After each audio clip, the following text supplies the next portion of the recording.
Di atas pelaminan yang gemerlap, di bawah sorot lampu yang hangat, seorang gadis 18 tahun tersenyum lebar.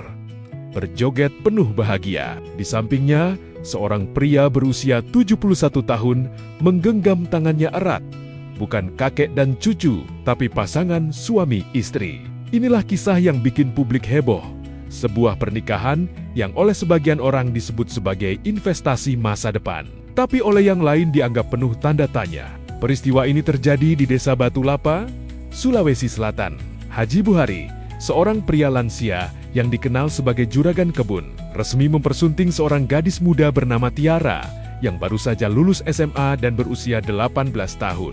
Video pesta pernikahan mereka langsung viral, bukan karena kemewahannya saja, tapi karena kontras yang begitu mencolok. Jarak usia 53 tahun cukup untuk membuat banyak orang terdiam, lalu bertanya-tanya. Namun yang mengejutkan, dalam video tersebut, Tiara terlihat tidak tertekan. Justru sebaliknya, ia tampak menikmati momen itu, tertawa, berjoget, dan sesekali menggandeng tangan suaminya dengan penuh percaya diri.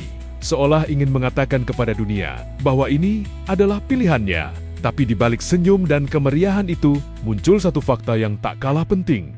Pernikahan ini ternyata tidak tercatat secara resmi. Berdasarkan Undang-Undang Nomor 16 Tahun 2019, usia minimal menikah bagi perempuan adalah 19 tahun. Artinya, secara hukum, Tiara belum memenuhi syarat. Pihak KUA setempat bahkan mengaku tidak pernah menerima pengajuan apapun, baik pendaftaran pernikahan maupun dispensasi dari pengadilan agama. Dengan kata lain, pernikahan ini berlangsung di luar jalur administratif negara. Lalu, muncul pertanyaan berikutnya, kenapa pernikahan ini bisa terjadi?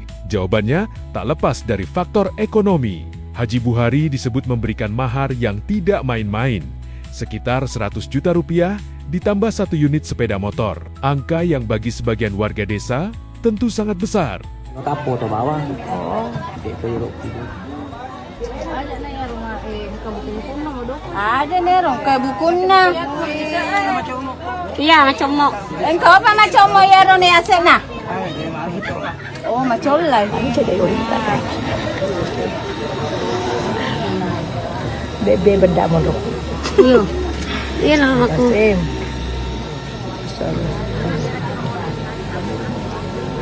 Kurasi.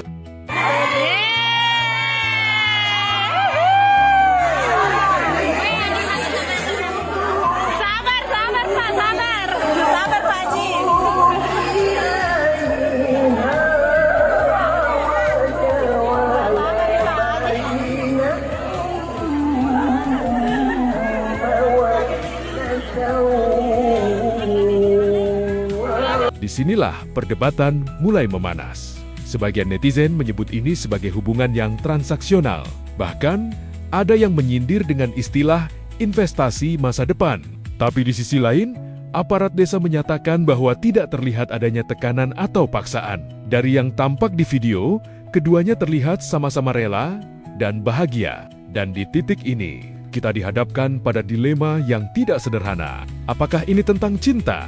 Tentang pilihan hidup, atau tentang realitas ekonomi yang memaksa seseorang mengambil jalan yang berbeda? Di satu sisi, ada nilai budaya dan keyakinan bahwa jodoh adalah rahasia Tuhan. Namun, di sisi lain, ada pertanyaan besar tentang masa depan seorang remaja yang seharusnya masih punya banyak pilihan, pendidikan, karier, dan pengalaman hidup yang belum dijalani.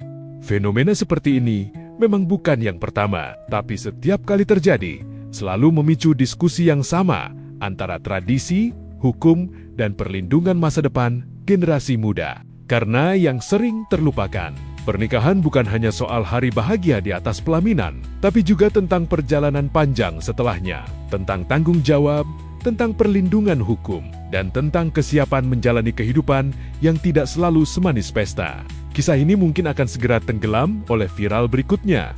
Tapi satu hal yang tersisa, kadang yang terlihat bahagia di permukaan, belum tentu sesederhana itu di baliknya. Dan disitulah kita semua diajak untuk berpikir lebih dalam. Iya, kamu lagi. Lagi na orang aja. Nagara di Paris. Kamu lagi. Dan kira-kira bagus 120 ba yung mga ato mo ngaji.